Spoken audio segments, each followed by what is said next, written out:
Fundada em 1982 no interior de São Paulo, a Emar iniciou suas atividades com a fabricação de embalagens através de uma gestão inovadora. Sempre atenta às necessidades do mercado, incorporou ao seu portfólio outras linhas de produtos e hoje possui vários segmentos. Criteriosa na aquisição de matéria-prima, maquinários modernos, unidades produtivas capazes de atender toda a demanda e logística eficaz, contando com frota própria e o apoio de grandes parcerias terceirizadas. A empresa conta atualmente com 4 unidades produtivas, que somadas totalizam mais de 20 mil metros quadrados de área construída. Assim caminha a Emar, desenvolvendo, produzindo e comercializando produtos de alta qualidade, buscando a satisfação total dos seus clientes, gerando crescimento sustentável para a empresa, respeitando o indivíduo, a sociedade e o meio ambiente. Emar, referência em qualidade.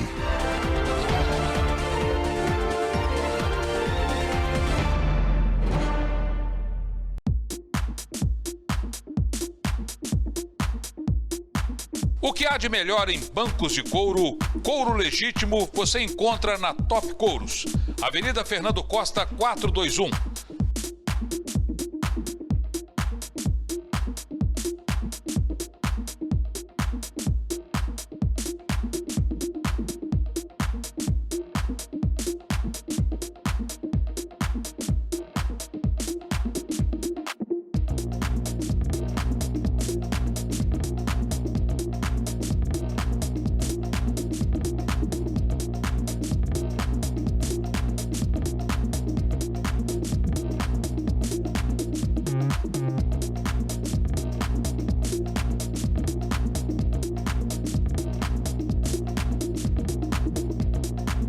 Top Couros, Rio Preto, sempre trazendo o que há de melhor em couros para o seu carro.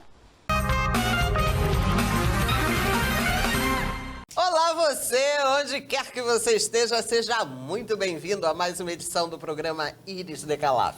Gente, o programa de hoje tá maravilhoso. Mas antes de eu começar a falar do programa de hoje, eu quero começar agradecendo a você por me receber na sua casa, por me receber no seu escritório, por me levar de carona na bike aí via Spotify, porque eu sou da geração da educação. Eu acho que a educação, inclusive, é uma coisa que cabe em qualquer lugar, não é verdade? Ela cabe em qualquer lugar, ela cabe em qualquer sexo, ela cabe em qualquer classe, né? Por que eu tô falando isso, né? Porque é muito interessante, né? Você ser recebido na casa de uma pessoa ou no ambiente de trabalho de uma pessoa. Imagine você perder a paciência com o dono da casa. Oi? Como assim? Né? Então eu faço parte dessa geração educada. E fazendo parte dessa geração, eu quero agradecer a você por me receber na sua casa, receber a mim e aos seus convidados. No programa de hoje, gente, olha, você vai conhecer um pouquinho mais no Beleza e Saúde sobre os fios PDO não invasivos, o que é muito importante, né? Então você sabe que o queridinho de hoje, né? Você sabe, né? Isso aí, beleza. Meu Deus do céu, olha, hoje em dia não existe mais desculpa para você não cuidar de você. Então nós vamos estar conversando com a Fabiana Marim sobre os fios PDO não invasivos. No perfil nós vamos conhecer o professor Maurinho e o projeto dele Judô para Todos. Você não pode perder. E no Tete a Tete, a Heloísa Gomes vai conversar conosco sobre os mistérios do mundo digital. E nos debates populares, nós vamos estar com 2 novos convidados falando, gente, olha, cada tema e a educação e a geração mimimi é uma delas. Não sai daí não, é o programa Iris Decalaf que está apenas começando.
AMIC, Associação dos Amigos da Criança com Câncer ou Cardiopatias de Rio Preto, abriga pacientes e familiares que estão em tratamento.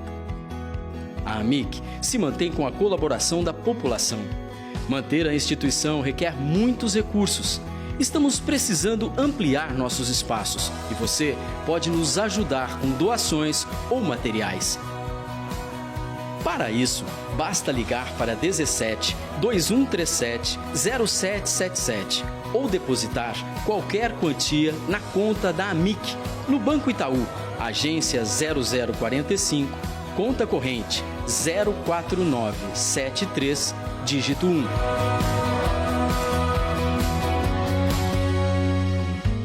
As nossas crianças agradecem.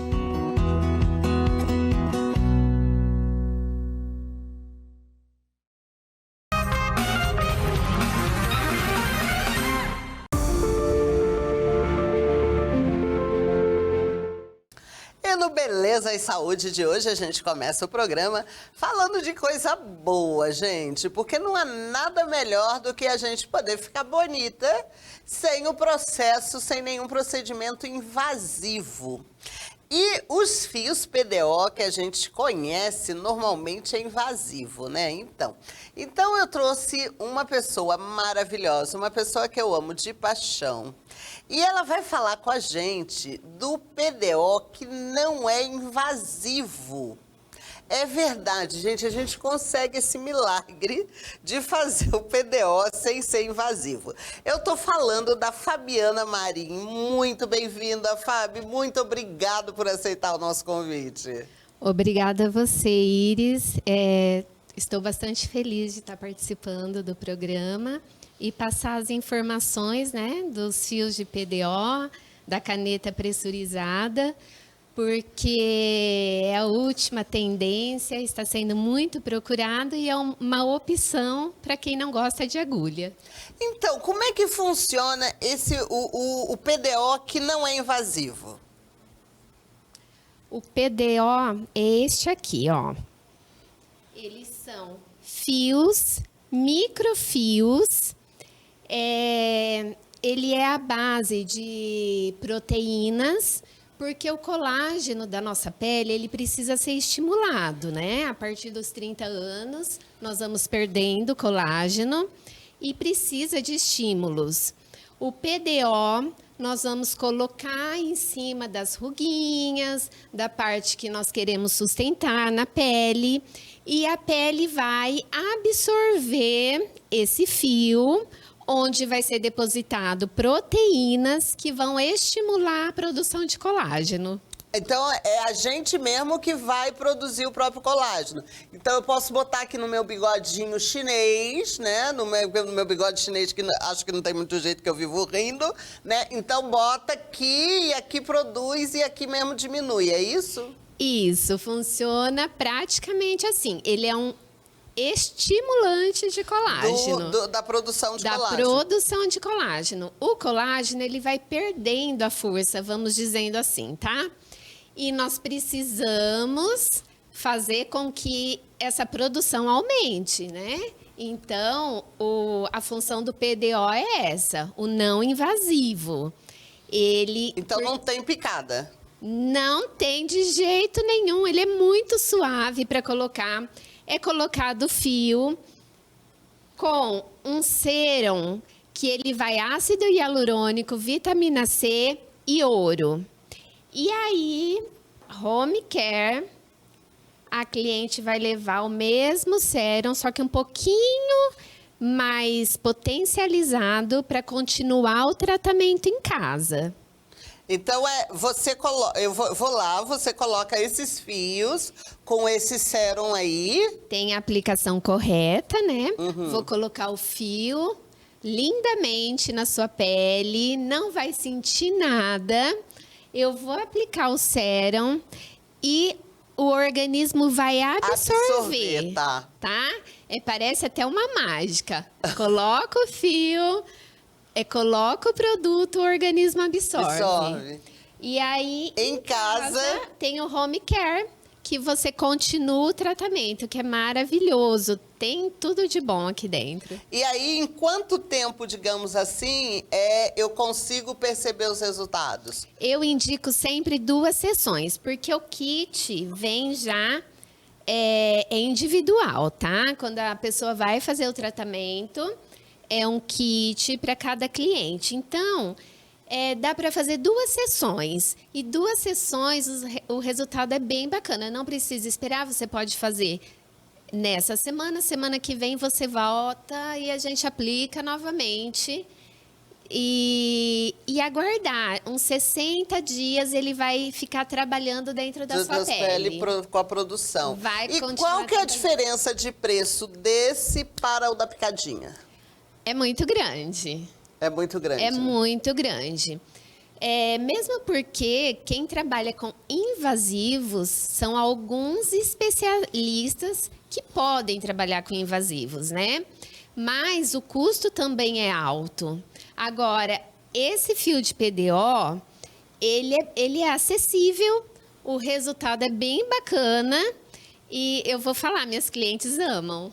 Com certeza. Amam. Só o fato de não levar picado já é maravilhoso, vai. Agora você tá aí com essa canetinha, que é intradermoterapia. Intradermoterapia. Pois é, ela serve para quê especificamente? Gente, isso aqui... Não, eu adorei a cor, né, gente? Que eu amo dourado, né? Só de ver o negócio dourado... Isso aqui é o que tem de melhor hoje para quem não gosta de jeito nenhum de agulha. É uma caneta pressurizada. O mesmo produto que eu usaria com a agulha, eu posso usar na pressurizada. A diferença é que a agulha eu vou aplicar e são pontuais onde o produto vai chegar.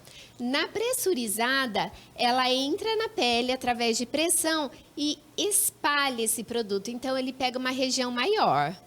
Tá, e aí ela serve para quê? Seria para celulite? Olha, ela serve para trabalhar tanto facial como corporal.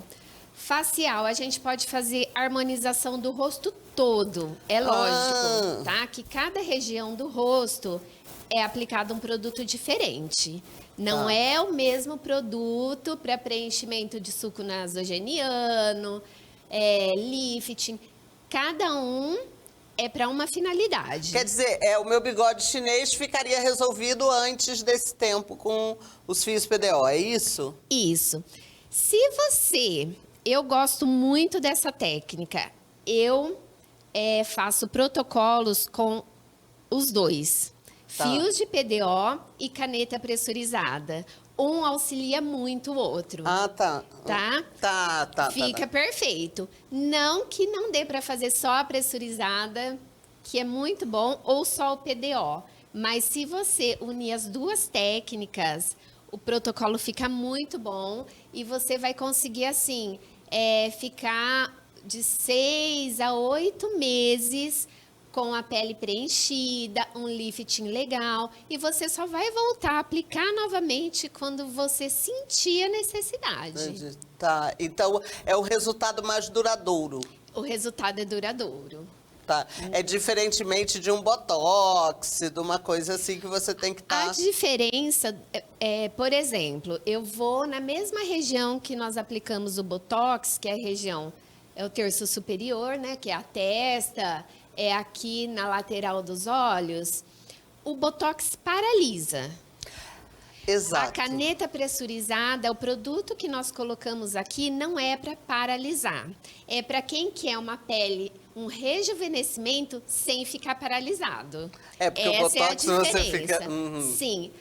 O produto que nós colocamos aqui, que é um microtox, não vai paralisar. Ele vai trabalhar a sua pele. Ele chega na derme e muitas vezes até no tecido subcutâneo, a pressão.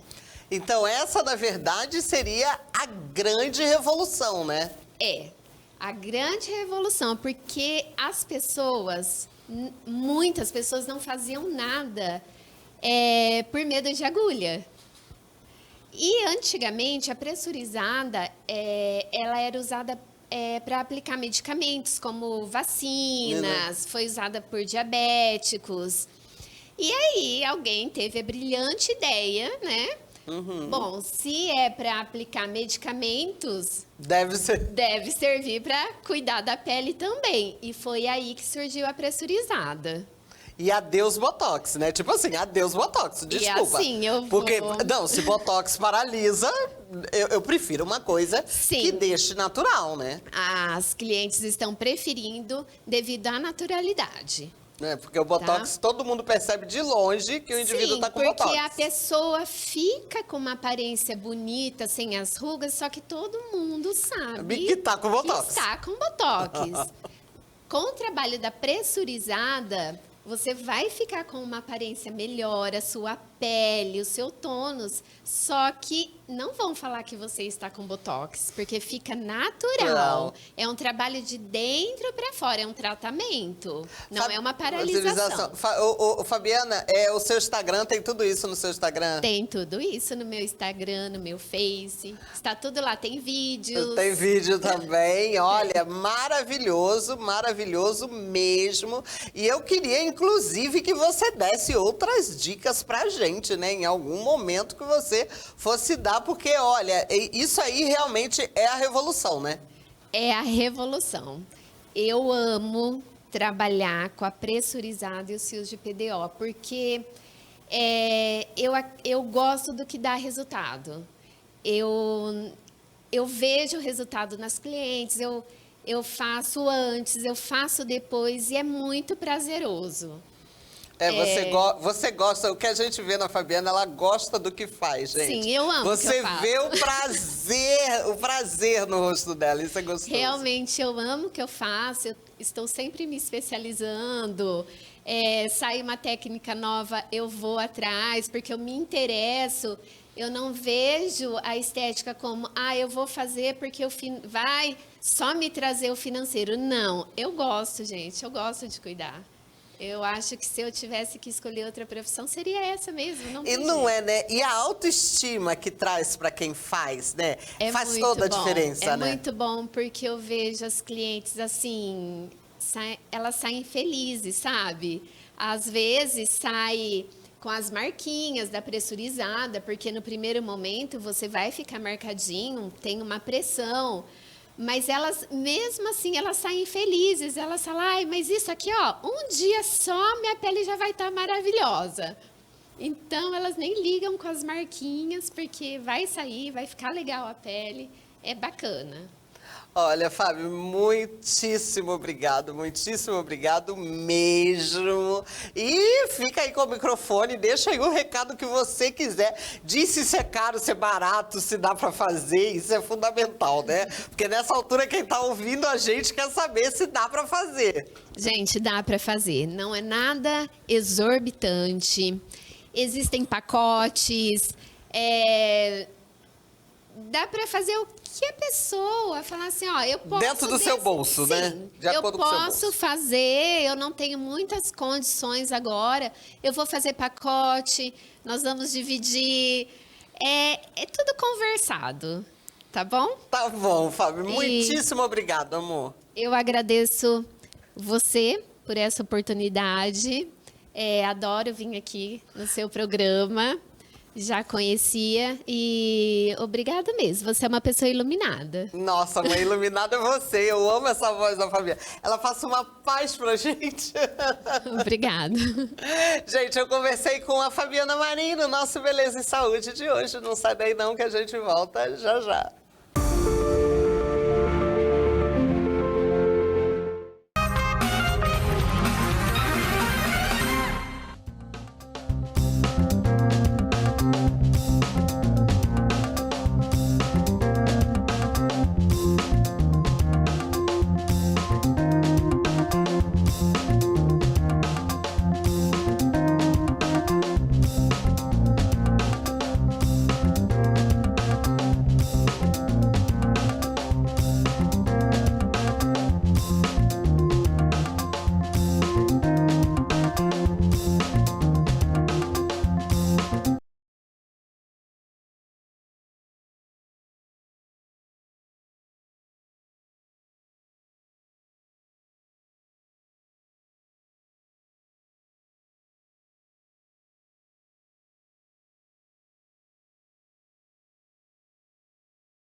O almoço de hoje é na churrascaria Boi na Brasa.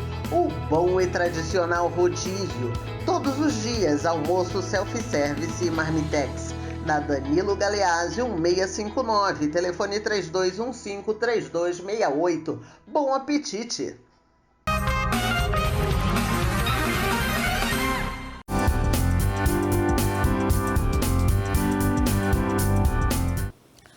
E no Tete a Tete de hoje, gente, a gente vai saber aqui, nós estamos cara a cara a gente vai saber um pouquinho de mídia social. Quando eu falo pouquinho, porque, olha, tem que ser gota a gota, porque, olha, cada dia que passa é mais uma novidade. Cada dia não adianta, você tem que estar sempre antenado. Cada dia você aprende um pouquinho mais. E o que a gente foi fazer? Nós fomos lá trazer novamente a Heloísa Gomes para contar pra gente o que tá rolando, como é que é essa história dos Reels. Tudo bom, Elo? Tudo bem, Iris. Muito feliz em estar aqui novamente. E quanta novidade, né? Tá chegando aí no Instagram.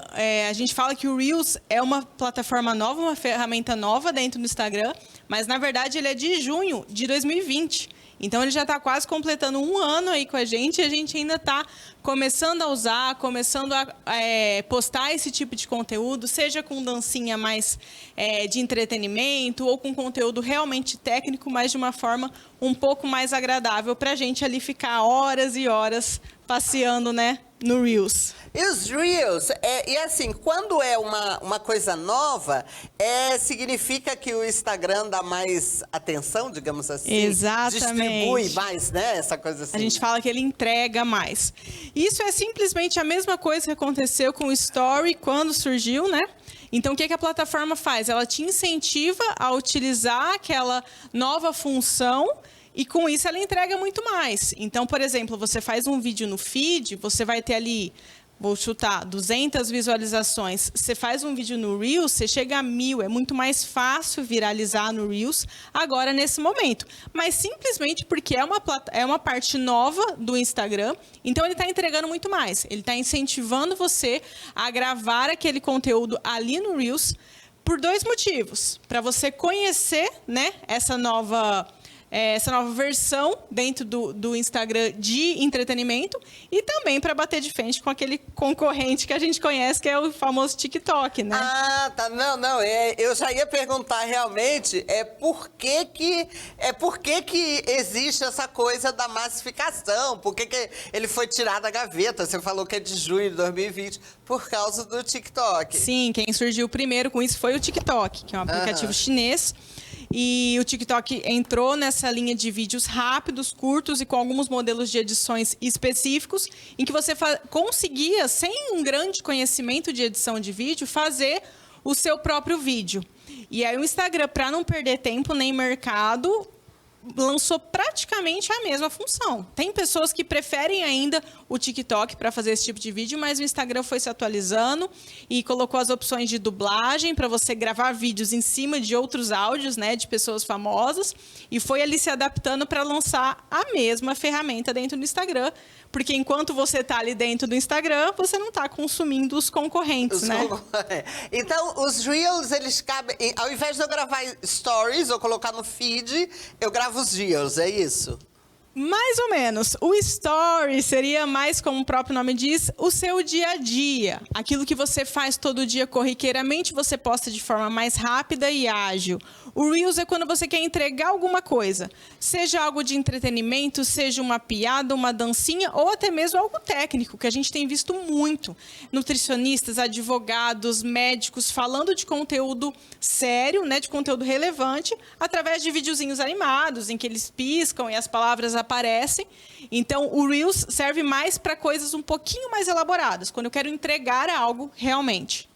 Tá. Então, E os Reels é vídeo de quanto tempo? 30 segundos. É no máximo 30 segundos. O Story é 15, é metade. Então, e o feed? O feed é até 1 minuto. Até 1 minuto. Não, exatamente. É pra gente estar sabendo aqui exatamente o que vai postar. Então, 30 segundos dá pra fazer nos Reels. No Reels. Agora, eu vou aproveitar você aqui.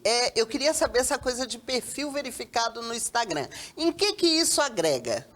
O perfil verificado, ele é dado para pessoas que são relevantes de alguma forma naquela comunidade, vamos dizer, naquela cidade. Relevantes como? Em questão de precisa-se não ter cópias daquela pessoa. Então, por exemplo, a gente vê dos famosos, o Neymar, um artista, por que eles têm um perfil verificado?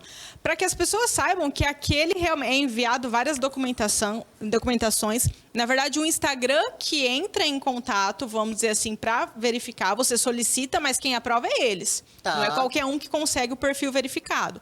Mas é justamente para evitar cópias, clones de pessoas influentes. Então, por exemplo, você imagina qual o problema seria disso? Um presidente, um governador, ter um perfil fake, colocando coisas fakes. Se não é verificado, você já sabe. Alguém criou e está utilizando para isso. Por isso que o Instagram tem o perfil verificado. São para pessoas influentes. Tá, e até onde a gente pode confiar nessa verificação do Instagram? Porque saiu uma notícia no outro dia, no UOL, a gente vai dizer inclusive a fonte, né? A gente tem que dizer a fonte, que o Instagram deu um perfil verificado por um cara procurado. Exatamente, para um bandido, vamos dizer assim. Então, tudo acontece no escritório do Instagram. Só que tudo é muito automático. Você envia a documentação, eles analisam E tudo automaticamente. Isso, por mais que tenham as pessoas que controlam isso, infelizmente o número... Infelizmente não. Que bom, né? Que o número de usuários no Instagram só aumenta. Então, isso acaba sobrecarregando.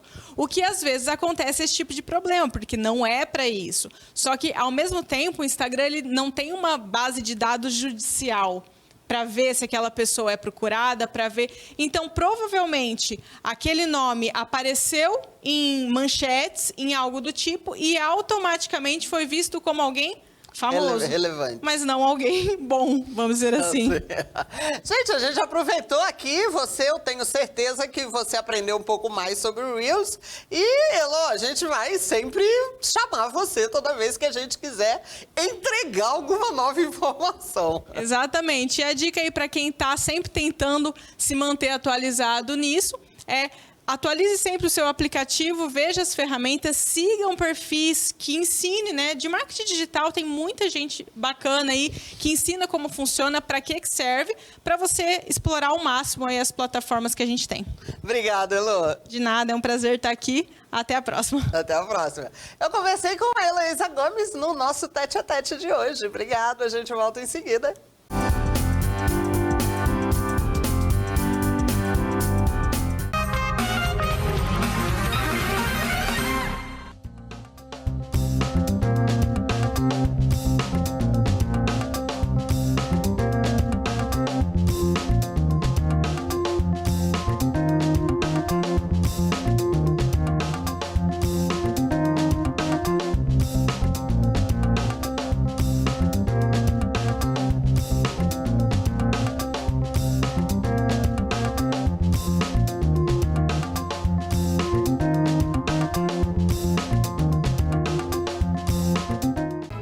O almoço de hoje é na churrascaria Boi na Brasa.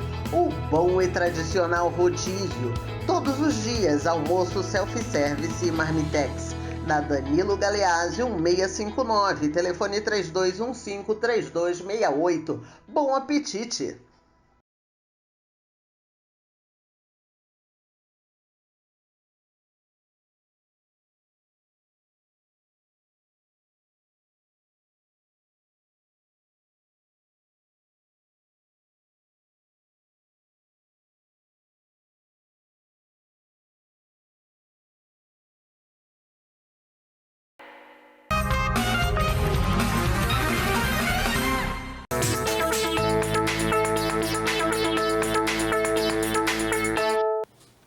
E no perfil de hoje, a gente sempre com aquele compromisso de levar as coisas boas, de levar as coisas do bem, né? A coisa é o nosso compromisso desde o dia 14 de junho do ano passado, quando a gente estreou esse programa, de levar, dar voz para as coisas do bem. Hoje nós estamos recebendo aqui o professor Maurinho, que tem um projeto chamado Judô para Todos. Seja muito bem-vindo, professor. Tudo bom? Tudo bem, Iris? Obrigado pelo convite. Nós é que agradecemos o senhor ter aceito, porque a gente quer levar isso, a gente quer levar a campanha para o bem. Conta pra gente como é que é esse projeto Judô para Todos. Então, nosso projeto ele foi fundado há 27 anos atrás, né, pelo professor Walter Fará Júnior. Hoje eu sou o presidente do projeto, né, juntamente com parceria com a Secretaria de Esportes, a gente vai levando nosso projeto à frente, né? E estamos com a campanha aí perante a pandemia de cestas básicas e outras aí. A ideia do projeto, vamos começar com a ideia que era de tirar crianças da rua, né? A ideia do projeto é, pelo esporte, né, tirar as crianças carentes da rua e dar oportunidade de vida para elas, igual eu mesmo tive a oportunidade, eu iniciei no primeiro núcleo desse projeto que hoje eu coordeno, né, e tive a oportunidade, essa oportunidade que a gente quer dar para essas crianças carentes aí de São José do Rio Preto. Quantos núcleos são hoje? Hoje a gente tem 20 núcleos, né, e totaliza aí 1.782 crianças fazendo judô, né, dentro de São José do Rio Preto e fora também. A gente vai deixar mais ou menos assim, vamos deixar assim de lado o período da pandemia, né? Porque com esse período da pandemia a gente não pode fazer muita coisa, né? Quais seriam, assim, os casos que o senhor diria que seriam, assim, de sucessos que o projeto já conseguiu nesses 27 anos, ou, digamos assim, sobre a sua coordenação? O sucesso do projeto foi eu também, né? Eu também é ótimo, né? E dei 10 anos aula na Vila Toninho, que é um bairro muito carente, né? E dali nós do projeto conseguimos tirar 4 professores e hoje 3 são faixa pretas, né? A gente não adianta só, o projeto não dá só aula de judô, a gente vai na casa, a gente fala com o pai, fala com a mãe, né? Até um desses professores, um tempo passou na Fundação Casa, né? Até tem uma história dele, que ele trocava carta comigo e quando ele saiu eu consegui trazer ele para o projeto e trilhar na vida do bem dentro do projeto. E hoje ele é um dos melhores professores que a gente tem no projeto. Isso é fantástico, né? Você poder resgatar pessoas, né? E trazer essas pessoas para o lado do bem, né? Esse é o nosso intuito, né? Nosso intuito é esse. E agradecemos aí também, Iris, temos uma parceria também para formar esses professores com uma faculdade aqui da cidade, que é a Unirp, né? A gente agradece também a Unirp para essa formação, né? Vem a formação desde o faixa preta, ele faz uma graduação e aí vira uma pessoa do bem.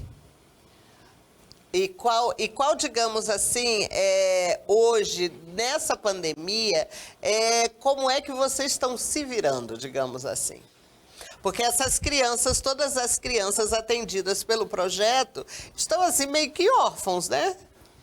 Infelizmente, a gente não pode ter contatos, né, com as crianças. Tem locais que não estão tendo aula, né, perante a pandemia. A gente está trabalhando isso por vídeos, né, videoaulas, a gente grava né? online. A gente grava, né, cada professor grava a sua aula e manda para os alunos, ou a gente tem vezes que faz ao vivo também, né, por lives, né? E aí esse é o contato para eles não ficar parados em casa. E aí o senhor falou no começo que vocês estão com campanhas de cestas, porque essas crianças também eram atendidas a nível econômico, alguma coisa assim? A nível social mesmo, né? Tem aquelas que é bem carentes, a gente vai com assistente social, que o projeto tem também, ia nas casas fazer acompanhamento. E hoje a gente continua acompanhamento, cumprindo todas as normas da pandemia, né? Sem contato, sem nada. E também fizemos essa Páscoa solidária, né? Na Páscoa, com chocolate e cesta básica. Conseguimos atingir 1.200 crianças do projeto e alguns pontos vulneráveis da cidade, né? E o que a gente recebeu em Pix, a gente quis colocar em cestas básicas, né? A gente não comprou chocolate, que a gente ganhou, mas a gente investiu em cesta básica e conseguimos atender, né, nesse mês de abril, 250 famílias. Oh, que coisa boa, né? E as pessoas que estiverem ouvindo a gente, professor, que quiser ajudar, como é que faz? Então, pode ser pelo Pix do projeto mesmo, né, que a gente tem uma conta que vai para o Pix e de lá a gente encaminha para cestas básicas. E qual né? é esse Pix? Aí Você me manda... Me pegou. Não, você faz o seguinte, você me manda depois pelo WhatsApp, que aí a gente coloca aqui no rodapé. Beleza. Tá bom? A gente coloca no rodapé.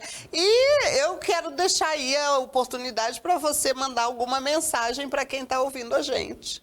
Porque é um prazer danado para o nosso programa tá dando voz aí, né, a projetos dessa magnitude, porque a gente diz que tudo aquilo que é para o bem é magnífico, é grandioso. Demais, né? E só para voltar um pouquinho, a gente está fazendo uma campanha agora que uma casa de um aluno está depedrada, né? Tirou o telhado, tá a estrutura comprometida. A gente está com uma campanha agora, né? Que é Minha Casa, Meu Lar. A gente quer fazer uma reforma na casa dele e dar uma casa digna de moradia para a família, né? Então você que está ouvindo a gente aí, que tem loja de material de construção, Maranhão Portas, você que está aí, olha, já pode ajudar a gente com portas. Duas portas, a gente chama hein? aí, olha, 2 portas. 2 portas. Maranhão Portas, 2 portas a gente está precisando. E o recado que eu tenho para deixar é, pessoal, coloca sempre Deus na frente da sua vida, né? A gente coloca, depois coordenando o projeto, coloco Deus na frente do nosso projeto, que Deus abre portas, né? Para a gente continuar nosso trabalho. Sempre agradeço, né, a oportunidade que Ele vem dando aí e dando para o nosso projeto crescer cada dia mais. Com certeza. Muitíssimo obrigado, professor Maurinho, por ter aceitado o nosso convite e compartilhar com a gente essa história desse projeto maravilhoso. E conta com o nosso programa sempre. Oi, obrigado. A gente agradece. Nosso projeto agradece a oportunidade de estar mostrando o nosso trabalho.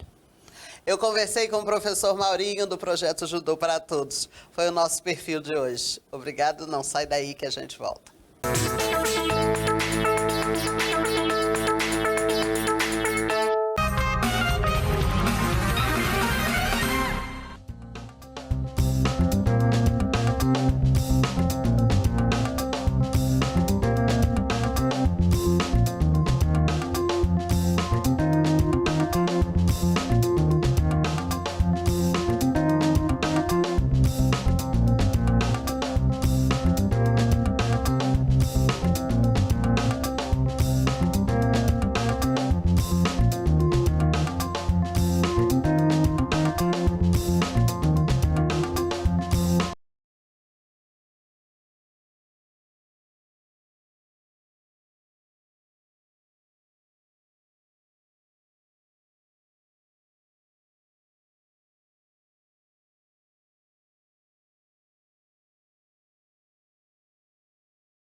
O almoço de hoje é na churrascaria Boi na Brasa. O bom e tradicional rodízio. Todos os dias, almoço self-service e marmitex. Na Danilo Galeazzi, 1659, telefone 3215-3268. Bom apetite!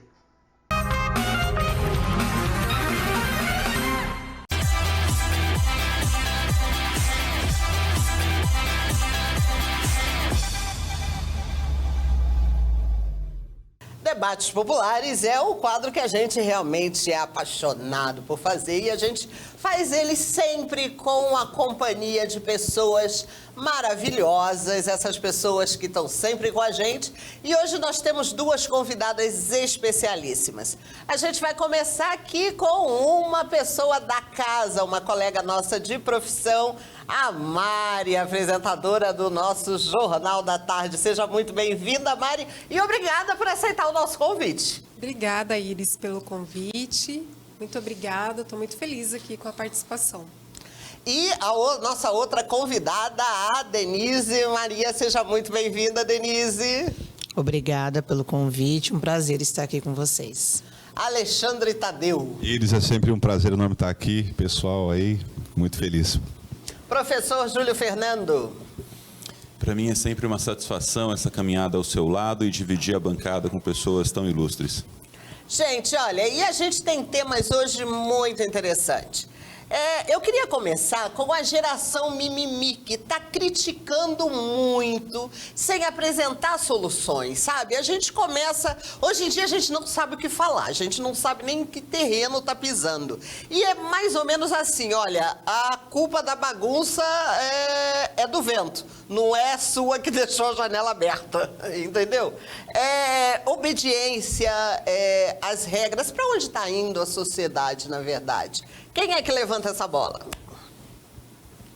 Acredito que eles estão tentando fazer um processo de desconstrução disso que nós entendemos como sociedade, porém sem um conhecimento para apresentar uma outra proposta de sociedade voltada para esse liberalismo que beira a anarquia que algumas pessoas procuram, sem nenhuma fundamentação, tanto prática quanto legal. Eu sou de uma geração que, quando nós precisávamos, nós ligávamos para outra pessoa, e hoje eu convivo com uma geração que, para eu ligar para alguém, eu tenho que mandar uma mensagem avisando. Há um distanciamento muito grande. Eu sou professor há um bom tempo, eu comecei a dar aula em 1994, para vocês terem uma ideia aí, antes, inclusive, da regulamentação da profissão da qual eu exercia naquela época, porque as coisas estão prontas hoje para vocês, mas elas passaram por um processo de construção que demorou e custou muito para muitas pessoas. Hoje, o que vocês veem pronto e querem, às vezes, desconstruir para refazer de uma forma que nem vocês sabem qual é, custou para muita gente, para os seus pais, para os seus tios, para as outras gerações. E é por isso que elas se apresentam nesse formato. Porque as experiências que nós tivemos, o que a sociedade nos apresentou, nos trouxe até esse formato, que foi o melhor que nós conseguimos até aqui. Para que a gente possa fazer o processo de mudança, ele também tem que ser construído. E nós, que já passamos por algumas construções, devemos receber as informações e, a partir daí, analisarmos se elas são ou não benéficas a toda a sociedade. Não adianta a gente querer desconstruir o que anos foi construído só porque você acha que não funciona daquele jeito. Tá?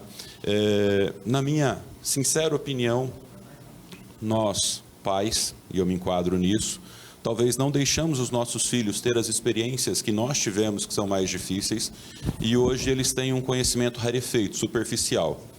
E a internet e uma outra parte da sociedade quer que todo mundo tenha opinião, quer que todo mundo dê uma opinião. Só que nós preservamos os nossos dentro de casa, sem com que eles tivessem um conhecimento prático, e o conhecimento técnico que eles têm é o apresentado pelo Google. Dificilmente um conhecimento técnico de forma aprofundada, muito superficial. E é difícil fazer mudanças com coisas superficiais. Toda vez que você critica, você não pode criticar criticando, né? Você tem que criticar e colocar uma outra solução. Você não pode criticar. A crítica pela crítica é vazia, né? Ela não... A crítica vem porque eles não gostam, né? De alguma forma, eles acham que suprime algum direito e ele não gosta. Você sabe que eu tenho, acho que por ser terapeuta sistêmico e trabalhar com autoconhecimento, quando a gente fala da geração mimimi, eu procuro dar ter um olhar um pouco mais amplo com relação a tudo isso, né?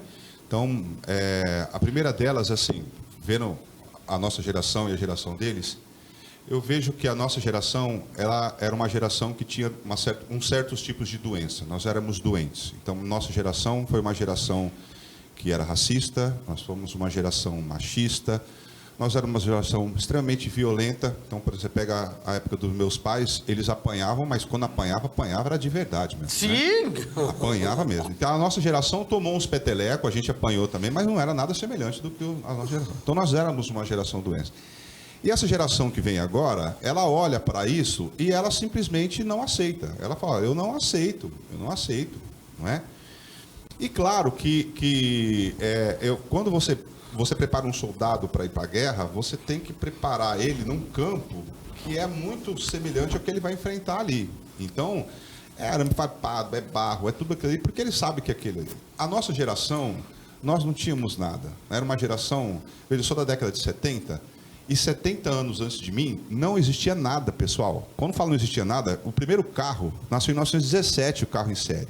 O óleo de cozinha é 1911. Ou seja, acho que a gente era o australopiteco um pouquinho mais desenvolvido. Não tinha nada mesmo, não existia. Só que nesse período de tempo, de 1900 ao ano 2000, em 100 anos, nós saímos de andar de charrete, porque era isso que a gente tinha, para fazer viagem para a Lua. Quer dizer, foi muito rápido, foi muito rápido.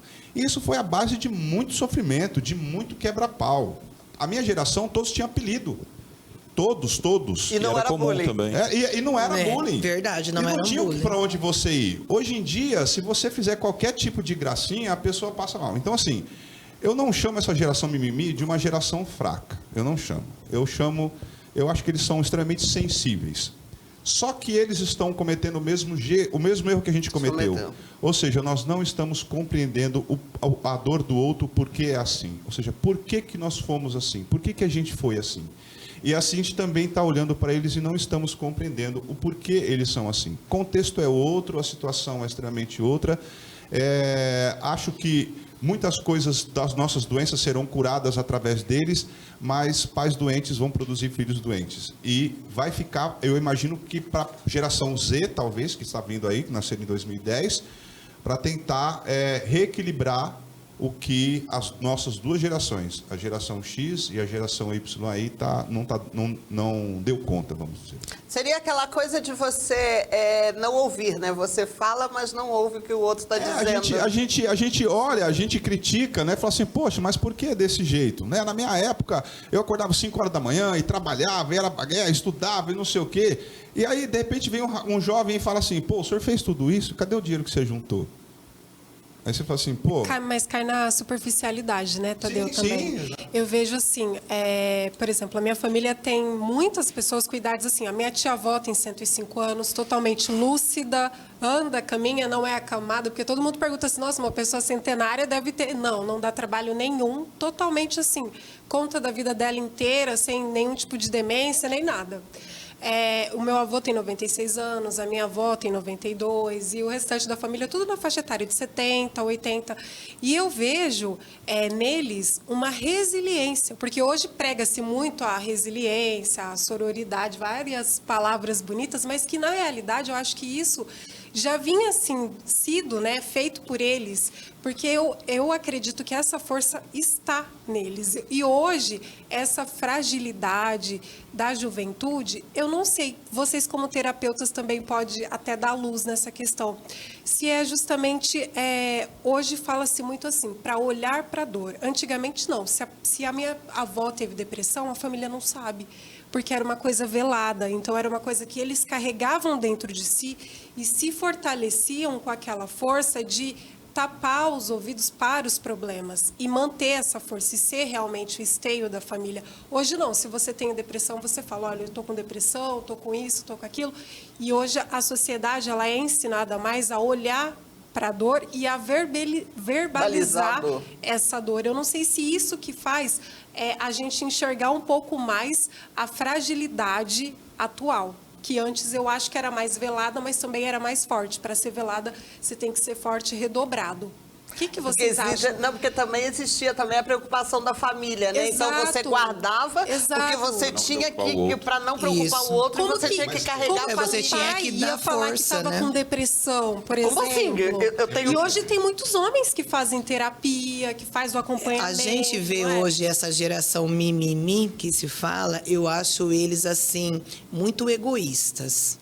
Igual você falou, eles criticam, eles falam, né? Ai, mas eu acho que eles também não dão valor, né? Eles não dão valor àquilo que o seu pai fez, o que a sua avó fez, né? Os nossos antepassados. Então, eles acabam não dando valor àquilo que eles têm. Tanto é que a geração dos nem trabalha, nem estuda. E não tem preocupação com o outro. E é por isso que está esse número tão grande de jovens depressivos. Porque eu também sou dos 70, mas eu sou do fim dos 70. Sou do finzinho dos 70, sou do último ano dos 70. Eu vejo assim, por exemplo, a minha mãe conta pra gente, né? Conta para os meus filhos, que a minha mãe reside comigo, ela fala, olha, eu morava num lugar que não tinha água, não tinha luz, a gente era um sofrimento, né? O dia que teve o primeiro chuveiro foi uma festa na casa, né? E hoje você tem lá o chuveiro que você quiser, a ducha que você quiser, tá tudo muito fácil. Você ainda regula a temperatura. Você regula, tá muito né? naturalizado. Então, assim, por isso que eu acho que os pais de hoje, eles têm que mostrar para os filhos a realidade. Não ser um pai que eu falo boca aberta. Tudo tá bom. Não tá bom. Ah, mas está indo na escola, tá bom. Não, participe da escola, participe da vida escolar. É o sentar e conversar com essa geração, porque se faz necessário. Porque às vezes o seu filho tem depressão e você não sabe. Mas você sabe o que eu acho também? Eu acho que existe uma preocupação muito grande. Por exemplo, nós somos ótimos, né? Você está fortalecido, você tem depressão, você acha que seus pais trataram você mal? Você não é um cara de caráter? Você não é uma pessoa de caráter, né? Aí o que acontece? Você chega hoje, olha, eu vou dar pro meu filho tudo aquilo que eu não tive. Oi? Você é uma pessoa de caráter, você é uma pessoa legal, por que você quer dar pro seu filho o que você não teve? E aí você começa a facilitar a vida do seu filho sem cobrar. Você dá sem cobrar. E essa facilidade vem o preço. E tem um dito popular que fala assim, né? Como é que é? Vô rico, filho nobre, neto pobre. Né? Então, claro, do ponto de vista econômico, essas questões de valores, de esforço para conseguir os bens materiais, porque a nossa geração viu muita coisa nascer e morrer. Nós vimos fax nascer e morrer. Nós vimos o disquete nascer e morrer. Sim. Nós vimos o videocassete nascer e morrer. Vamos falar em telex. Tipo assim, nós vimos isso. Eles não entendem. Eles já têm tudo. Aquilo que a gente brigava, eles têm tudo. O esforço que nós fizemos, eles já têm. Eles não devem realmente fazer a mesma coisa, no meu ponto de vista. E eles estão aí para cuidar de outros problemas que nós tínhamos. Os problemas de ordem de racismo, de discriminação, da mulher fazer o que quiser com o corpo dela, espaços que nós éramos muito atrasados nesse ponto. Mas a gente está querendo que eles tenham uma resiliência, um foco, uma disciplina, que eles não foram criados para isso. Faz parte do mundo deles. Faz parte da realidade deles. Com certeza, muitas coisas vão ser curadas nessa geração que está aí, que é essa geração. Mas muitas coisas ainda, eles também estão repetindo os mesmos problemas, que é compreender o porquê somos assim, tanto a geração anterior quanto a geração deles. Quando a gente abre espaço para compreender o outro, para compreender o porquê somos assim, há uma possibilidade de nós realmente criarmos algo diferente, não é? E não apenas olhar e falar assim, olha, eles foram errados ou eles são errados agora, olhar apenas os defeitos. Eu acho que uma questão, Alexandre, isso que você falou de curar as nossas doenças é brilhante, na minha opinião. E espero que aconteça na prática com todos, não só com uma parte da população. Mas eu acredito que talvez o problema de hoje seja o tempo com que eles querem que isso aconteça. Muito rápido. O imediatismo. Nós percorremos um tempo para que algumas coisas acontecessem. Nós trabalhamos de forma informal, e eu vou dar o meu exemplo aqui, porque eu sou credenciado no CREF 4 de São Paulo, de 94 a 98, e educação física virou profissão em 1998. Então, nós fazíamos além do nosso tempo. E isso tinha um preço, tinha um custo. Os direitos trabalhistas eram menores, a sociedade te cobrava de uma outra forma. Como isso está pronto, e eles veem tudo muito pronto, e nós, pais, facilitamos a vida de todos eles, tá? A hora que ele cobra, ele quer na velocidade da cobrança dele. Ou talvez na velocidade que nós autorizamos eles a terem essas facilidades todas. Eu vou levar, ele vai sair, eu vou levar. Eu vou buscar, eu vou marcar horário para isso, eu vou marcar horário para aquilo. E a gente foi facilitando tudo. Tá? É soltar a corrente, Exato. Né, doutor? Dependendo e eu da época, falo que hoje soltar é difícil. Muito, muito. Porque você se preocupa, nossa, eu vou deixar meu filho andar de ônibus. Aí você pensa, ai... O contexto social mudou, a maldade está muito mais clara. A maldade está velada, ela está exposta, ela está para qualquer um. Só para resumir aqui a história, o meu sobrinho de 19 anos e 2 metros de altura, a minha irmã faz comidinha para ele e leva ele para a faculdade, oi? É assim. Eu não fico nem perto, eu não fico nem perto, só para você ter uma ideia. E nessa história toda, gente, a gente conseguiu saber que, olha, Mari, você é casada, Mari? Não. Olha, gente, olha, o cara que casar com a Mari já sabe que esse negócio para a vida toda é um século, viu? Sagitariana ainda, aquelas que puxam para astrologia, né? Não, é um século, né? Você viu o histórico da família, né? Vovó, 105 anos, 95. Vixe, vai durar muito. Gente, olha, nós fechamos esse bloco, vamos ali, fazemos o intervalo e voltamos em seguida.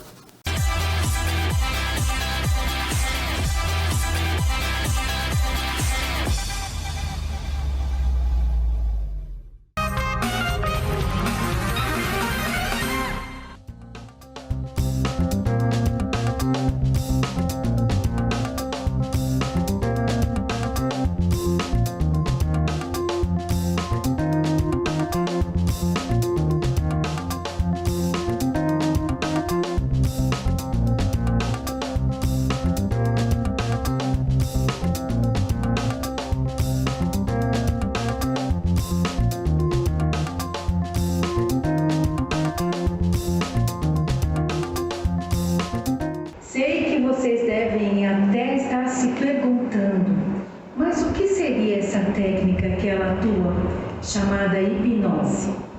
No breve relato, você tentar explicar brevemente o que realmente eu faço. Hipnose é uma técnica muito eficaz, do qual a gente, por essa técnica, relaxa a mente consciente, acessando todas as informações que estão no inconsciente. Ai, Cristina, tem algum perigo fazer isso? Não, não tem perigo algum. Qualquer pessoa pode fazer. É uma técnica onde essa indução de relaxamento, ela é feita individualmente, única e exclusivamente, em cima do que a pessoa me passa na primeira sessão que gosta. Então eu monto esse exercício de relaxamento em cima de uma música de seu agrado, de um momento da natureza que a pessoa gostou ou que gostaria de estar. Então o consciente fica tão distraído, buscando essas informações que é de seu gosto, que eu consigo acessar as lembranças que estão no inconsciente, fazendo com que a sua qualidade de vida não tenha a qualidade de vida excelente que você gostaria de ter. É uma técnica que não traz nenhum mal-estar, não faz ninguém mudar personalidade, não faz ninguém fazer o que não gosta.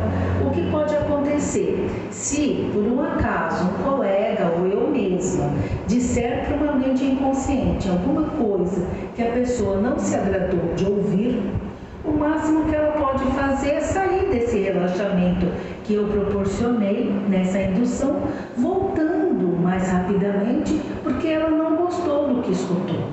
Mas ela não muda a personalidade, não age de uma forma incorreta, não faz o que não quer, não tem perigo nenhum a pessoa fazer a técnica, ou seja, é muito bem-vinda fazer com que a mente tenha um pouco de sugestões alegres, fazendo com que essas não tão boas não sejam tão constantes na vida.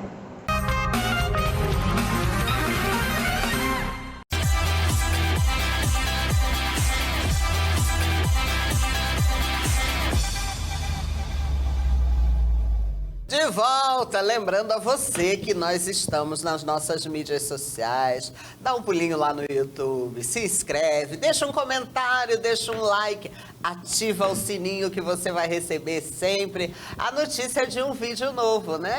É a sua participação, você daí, eu daqui, né? Muito obrigado mais uma vez por me receber aí no seu espaço, tá bom? E a gente volta aqui com mais um outro assunto super apaixonante, principalmente para a minha profissão, para mim e da Mari, porque já não se faz jornalismo como antigamente, gente. Já não se faz mais. Tanto de um lado quanto do outro, né? É um respeito que nós tínhamos, que nós recebíamos e nós dávamos também. Imagine vocês, é uma notícia que a gente chama no jornalismo, uma notícia um tanto quanto velha, mas o que eu quero discutir aqui é os caminhos do jornalismo. O jornalista Diego Mainardi, ele xingou numa edição do Mahatma Connection, que é um programa que vai ao ar por um canal fechado e vai ao ar também pela Cultura, o advogado Antônio Carlos de Almeida Castro. É uma perseguição isso. O Caicai, ele mandou o advogado tomar naquele sacrossanto. E aí o referido lugar que ele mandou foi coberto por um sinal eletrônico. Gente, onde é que a gente vai parar? Como é que eu tenho entrevistado? Oi? Como assim?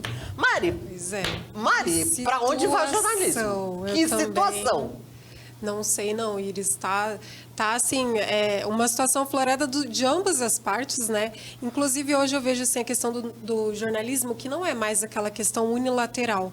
Hoje todo mundo tem voz. Você percebeu isso também? Assim, o jornalista, ele tem aquela questão da apuração, de ir a lugares onde o telespectador não vai. Por exemplo, eu já entrei em cirurgias no hospital de base. O blogueiro não vai entrar lá para noticiar, para fazer a selfie, para colocar na rede social. Mas o jornalista, ele pode entrar, ele tem essa autorização.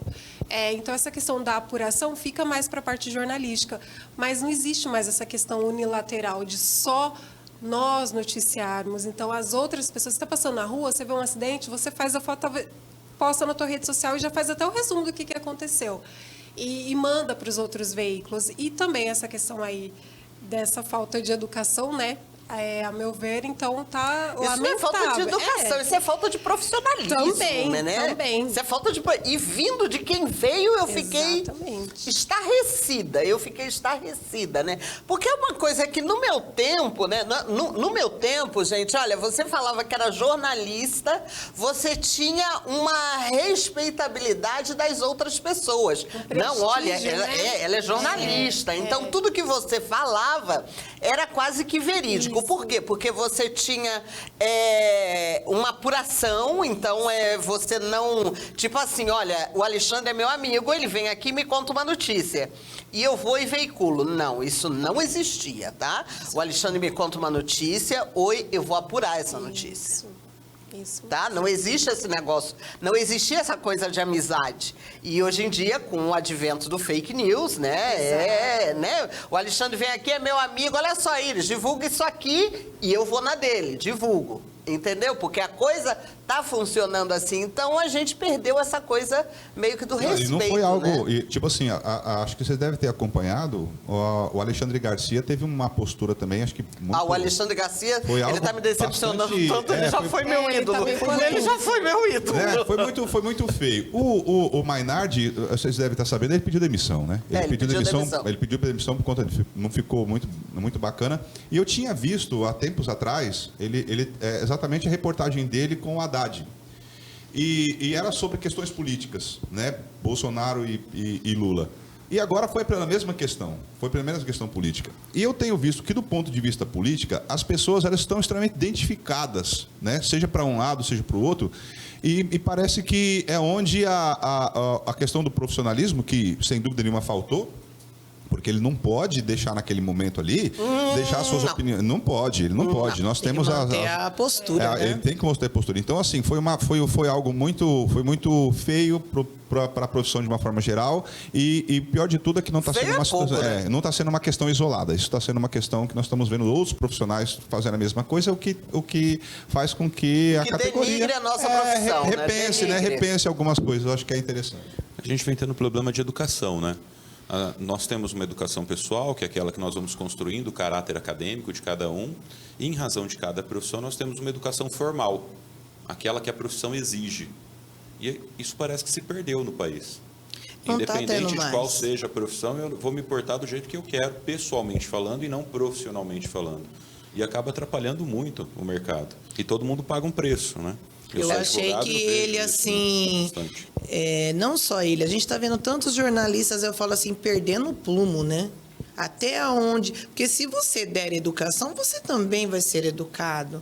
Quer dizer, o profissional foi lá, o advogado foi lá, tecer seu comentário, dar a sua opinião, né? Então, ele deveria respeitar. Não interessa, eu sou contra o que ele falou, mas eu estou ali mantendo a minha profissão, a minha postura. E não está acontecendo isso. E a gente está vendo tantos casos que a gente fica triste. Aí você fica assim, nossa, nem vou assistir mais esse programa. E uma ressalva interessante fazer aos colegas é que quando se convida um advogado para dar uma opinião, normalmente essa opinião é uma opinião técnica. E a opinião técnica é aquela que está escrito. Ele, às vezes, não está imbuindo na opinião técnica a interpretação dele, as políticas dele, os quereres dele. Ele está dando a opinião que a lei fornece. E aí isso vai contra muita coisa do que a sociedade gostaria. É a história das regras, falar, né, doutor? Exato. É muito difícil você ter uma entrevista com um advogado falando de questões técnicas, principalmente voltadas ao direito eleitoral, administrativo e político. Porque é diferente de tudo aquilo que a gente imagina.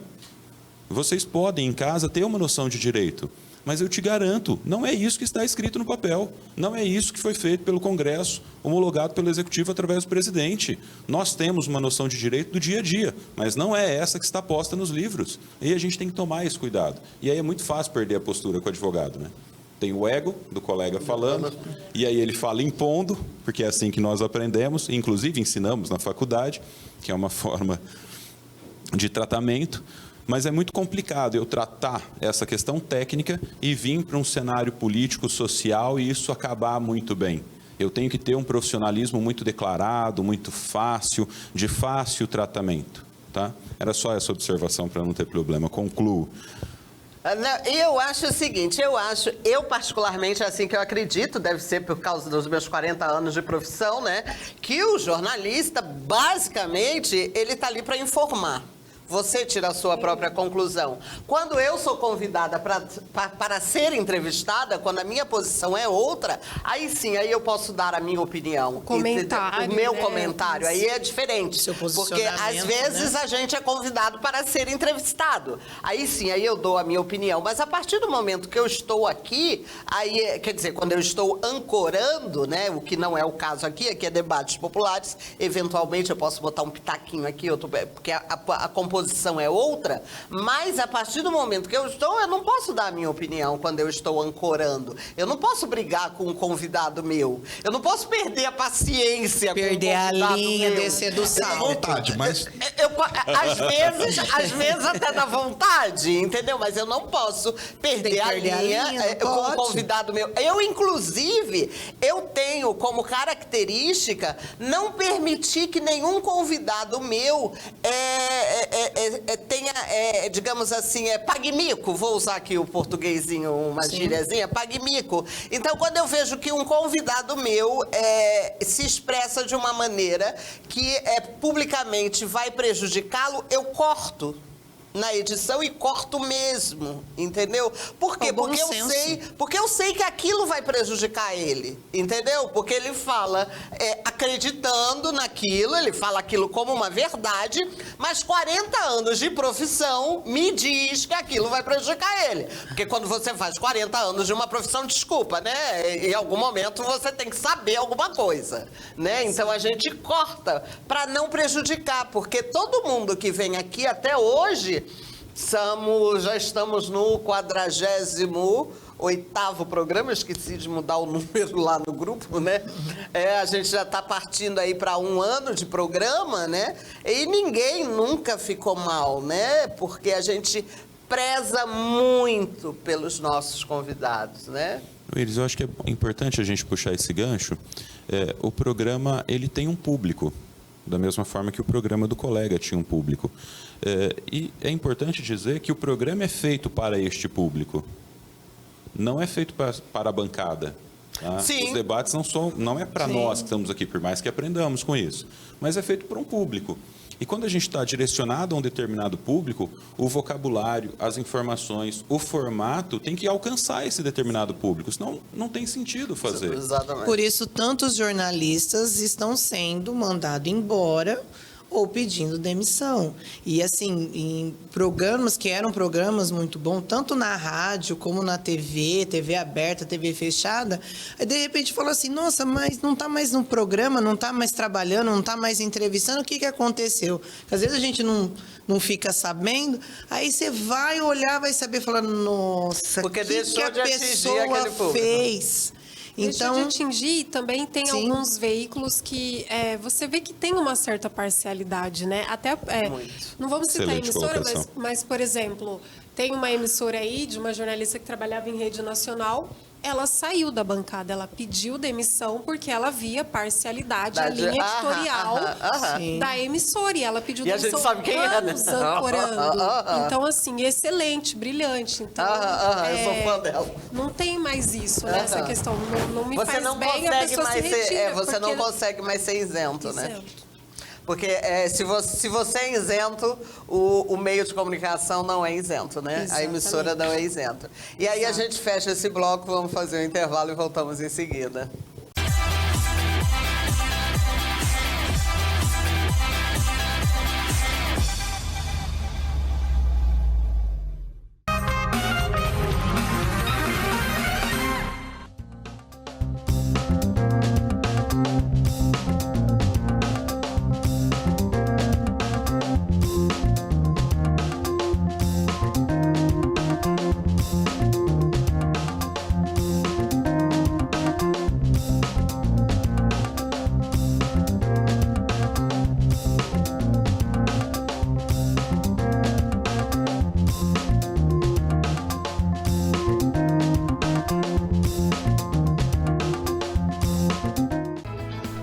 almoço de hoje é na churrascaria Boi na Brasa. O bom e tradicional rodízio. Todos os dias, almoço self-service e marmitex. Na Danilo Galeazzi, 1659, telefone 3215-3268. Bom apetite!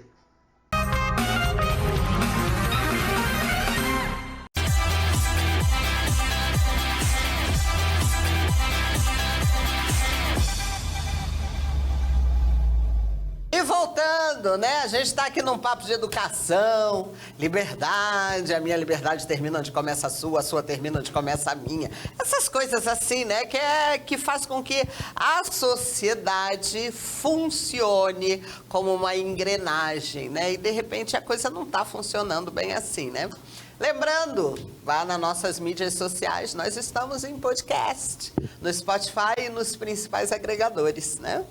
E nós estamos aqui com a nossa última pauta. Gente, olha, a pandemia, nós estamos aí. Agora está tudo, né, voltando, parece que voltando ao normal. E aí nós estamos já entrando nesse processo que seria aí o pós-pandemia, vacina chegando. Já estamos aí já com um número bastante interessante em relação ao mundo, né? 18, se eu não me engano, já somos 18% já de vacinados, né? Isso aí nos parece, né, que já podemos já startar o processo aí de pensar em recuperar, né, começar o processo da nossa economia. Qual seria a habilidade necessária para se vencer nesse novo contexto, nesse novo mundo? Quem é que levanta essa bola? Bom, eu vou começar a levantar a bola e daí a gente vai... Eu tenho visto que muitas vezes quando nós queremos mudanças, como é o caso, a gente confunde a mudança e transformação. Vamos ver assim. Ou seja, a pessoa tem uma sala e essa sala, um dia, ela fala assim, eu quero mudar isso daqui. Então, o que ela faz? Ela pega o sofá, põe para lá, põe o rack para cá, o aparador para cá, e ela pensa que mudou, mas ela não nota que ela continua na mesma sala. Então, para que a gente possa realmente ter uma transformação, algo que fosse realmente mutação, eu acho que nós não vamos conseguir isso por hora. Nós podemos ter perdido nossos empregos e ver pessoas fazendo coxinha, vender coxinha na rua, ter outras habilidades para tentar dar conta. Mas a dificuldade, eu imagino que vai continuar a mesma. Porque para que a gente possa realmente sair da casinha, como a maioria das pessoas fala, eu acho que exige uma transformação, exige outras pessoas que estão fora da casinha e que ajudam a você a enxergar pontos de vista que você não via. Por exemplo, no Brasil hoje nós temos apenas 2% da população que investe em mercado financeiro. Nós ainda temos aquela mentalidade que a boa pessoa é a pessoa que trabalha, que acorda cedo e vai trabalhar, e vai trabalhar, e vai trabalhar. A gente foi criado desta forma. E a gente sabe que as grandes fortunas não vieram do trabalho, vieram de grandes investimentos, vieram de outros lugares. Então, quando você lê Pai Rico e Pai Pobre, que foi o primeiro impacto que eu tive, eu falei assim, onde que eu estava? Eu quis matar o escritor lá, mas ele falava, uma das frases deles era o seguinte, né? Que a diferença do americano para o brasileiro é que o brasileiro é assim, o brasileiro ele nasce e você fala assim, vou para a escola. Fala, para quê? Eu vou para a escola para ir para a faculdade. Para quê? Para depois da faculdade eu arrumar um emprego e poder trabalhar. Maravilha. E o filho do americano? O filho do americano também vai para a escola. Para quê? Para poder criar um trabalho, porque está cheio de brasileiro querendo trabalhar, então ele põe todo mundo para trabalhar para ele. Então, quando você escuta isso, você fala assim, eu quero matar esses caras. Não é possível. Só que quando você reflete calmamente, você fala assim, olha, eu estou dentro de um entrave mental que não está me permitindo sair desse lugar. Então, se você vai falar para uma pessoa, por exemplo, em criptomoedas, talvez a geração mais nova que está...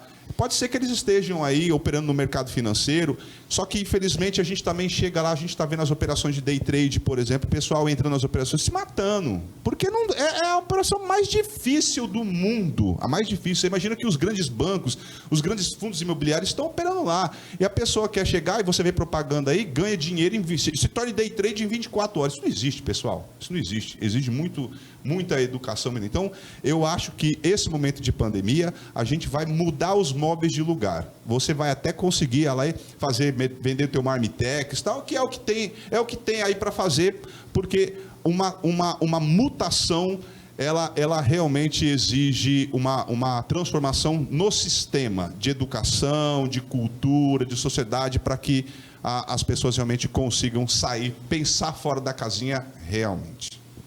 Alexandre, fantástico o que você disse. E nós trabalhamos, na grande maioria das vezes, para os americanos. A leitura, essa construção do caráter acadêmico, que às vezes eu insisto, ela é apaixonante e, ao mesmo tempo, irritante, porque ela desvela para você todas as suas limitações. Todo o tempo que você ficou perdendo com algumas coisas que não fazem mais sentido para o mercado. A única observação que talvez eu faça é que esse primeiro sistema a ser mudado é o nosso. E é importantíssimo que você falou da construção do conhecimento em 24 horas para virar isso ou aquilo. Desculpa, na internet o que eles dão de graça para você é uma pílula, para você experimentar e ver se gosta para pagar o curso de alguém. O gratuito não te forma em nada. O gratuito é só a amostra daquilo que você tem que comprar para produzir alguma coisa. E definir a diferença entre mudança e transformação é brilhante. Tá? Mesmo que eu não consiga, neste momento, transformar o sistema, eu tenho que transformar o meu sistema e me apresentar de forma nova ao mercado. Tá? E duas coisas que talvez eu traria de forma muito pontual é definir quem é o meu público. E nós aqui no Brasil temos a mania, eu sou advogado, você trabalha para quem? Eu trabalho para empresários e para famílias.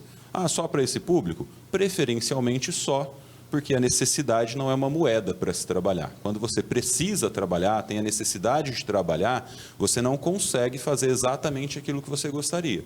E nós estamos nesse momento de necessidade. Todo mundo precisa trabalhar. Então, eu acabo atendendo um público que não seria o meu específico. Eu faço coisas, desde que não firam a minha questão profissional, que não seriam as que eu escolhi fazer. Eu escolhi atender empresário e famílias que me paguem adiantado. Ponto. Outros profissionais escolheram outras pessoas para atender, não há problema. Quando nós definimos esse público, facilita para onde nós vamos dirigir a nossa atenção em publicidade, em produto, e em várias outras questões. E uma outra questão que deve ser colocada é definir o produto para um público e entender de diversidade. A apresentação do seu produto não é mais a mesma. A apresentação do seu produto tem que navegar pela sociedade de forma com que a sociedade consiga compreender. Senão você não vai passar a mensagem. O seu produto hoje tem que alcançar as diversidades que nós temos no plano social. Senão isso não vai funcionar, a sua empresa não vai funcionar. E a última colocação para essa questão empresarial, que é pela qual eu navego, se você foi para a internet, se você foi para o mundo digital, imagina um mapa físico. Tá? Não adianta só estar lá. As pessoas têm que saber qual é o seu endereço. As pessoas têm que saber como chegam até você, mesmo no plano digital. Porque o que nós acontecemos no empresário brasileiro é, eu tive um esforço tremendo para abrir a minha porta, ou para abrir o meu site, ou para abrir a minha loja, e agora eu fiz a minha parte. O consumidor é obrigado a vir consumir de mim, porque eu fiz a minha parte. Falei, amigo, desculpa, se você abriu alguma coisa, do momento que você abriu para frente, que o jogo começa. E daí para frente as suas técnicas, as suas habilidades, o seu conhecimento, as pessoas que te cercam, são capazes ou não, é você que tem que se prevenir. Porque ela começa exatamente quando você abre a porta. E se cerque de pessoas boas, bons contadores, bons consultores, bom pessoal de marketing, bom advogado, por favor. Meus contatos saem no final do programa. Se cerquem de pessoas que consigam te levar mais à frente. Não adianta nós querermos investir e, às vezes, tirarmos a opinião de quem nunca fez nada, de quem sempre só criticou e nunca construiu. E às vezes a gente querer investir e só ouvir o cara que deu certo, porque aquela foi a receita dele. Ouve quem não deu certo, ouve seu pai e sua mãe. Eu dou consultoria para pessoas que eles chegam no meu escritório e falam, eu tenho um comércio. Eu falo, onde? Numa cidade de 20 mil habitantes. Que bom. O que sua família faz? Meu pai tem um comércio. Você já falou com ele? Não, eu não gosto do jeito que meu pai trabalha. Eu falei, seu pai tem um comércio lá há quanto tempo? Há 25 anos. Ah, e você foi educada com o dinheiro desse comércio. Vocês têm o patrimônio que vocês têm com o dinheiro desse comércio. Por mais que o tempo tenha mudado, você não acha que era mais fácil falar com ele do que vir me procurar? E aí você economizaria, porque para mim paga a consulta. Não, porque me falaram que o senhor consegue resolver. Eu falei, desculpa, a primeira dica é ouça os seus pais e na próxima reunião os traga. porque é muito específico o produto para uma cidade de 20 mil habitantes. Diferente para uma cidade igual São José do Rio Preto, com quase 500 mil de habitantes, pelo menos oficialmente falando.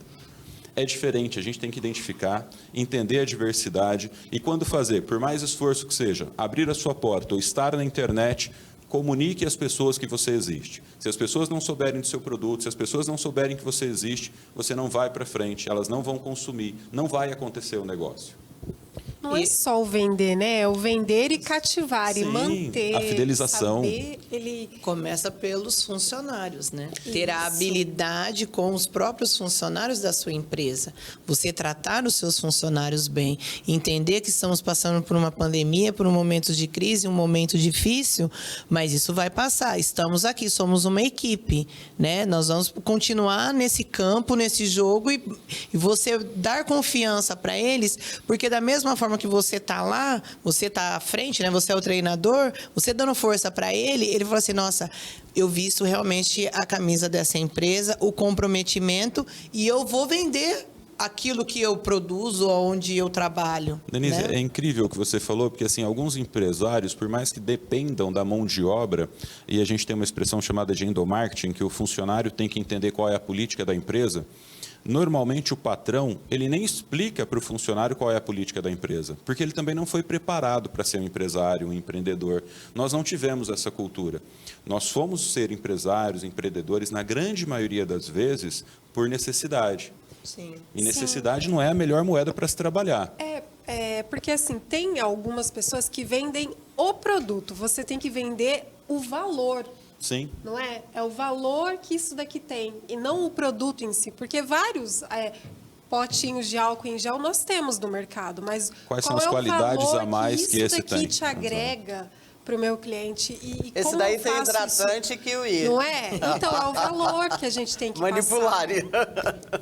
E Mari, é legal isso que você falou. Eu vou fazer uma ponte com outra coisa que você disse, que essa nossa geração mimimi está muito atenta à dor, tá? Um dos processos de venda que nós usamos é declarar para o consumidor quais são as dores que o meu produto evita nele. É uma ferramenta. E se a gente parar para olhar a sociedade, o grande problema para você que é empresário é que o jogo começa quando se abre a porta. Abriu, começou o jogo, você vai ter que melhorar, você vai ter que se transformar, como o Alexandre falou. Nós vendemos soluções para problemas dos outros. Por mais que seja o Vedante da Pia, por mais que seja o Vedante da Pia, por mais que seja uma consultoria jurídica, por mais que seja uma consultoria na área de marketing, de imprensa, nós vendemos uma solução para uma dor. Ponto. Concluo Assessoria dizendo. de imprensa. Alguns jovens querem nos vender quais são as dores deles para que a gente venda para ele esse cuidado, essa forma, essa solução para eles, tá? E aí nós pais compramos isso às vezes. E quando você para, e eu só estou falando isso para concluir da seguinte forma, nós somos um ser extremamente complexo e tudo que nós fazemos está interligado. Nós temos que entender a diferença entre precificação e valor, que é o que você acabou de dizer. Eu consigo dizer os valores do álcool em gel da Farmácia Manipular, que é sensacional e a fragrância é agradabilíssima, feita por uma empresa extremamente capaz, por profissionais dedicados, com uma relação de custo-benefício incrível. A precificação é no final. Primeiro eu dou as qualidades, os valores deste meu produto, o que ele pode produzir na sua vida e depois eu entrego um preço. Quando eu concluo isso e trago isso para o campo dos jovens, eles estão me apresentando uma dor, porque eu, como pai, protegi ele a vida toda. Eu, como empregador, tentei o treinar a vida toda. Eu, como empresário, tentei trazer para a sociedade uma aposta diferente, oferecer uma solução diferente. Só que isso não é uma obrigação. Isso é um jogo onde, quando eu ofereço, alguém tem que construir do outro lado. E se não há essa construção do outro lado, parece que eu estou entregando um valor que ninguém reconhece.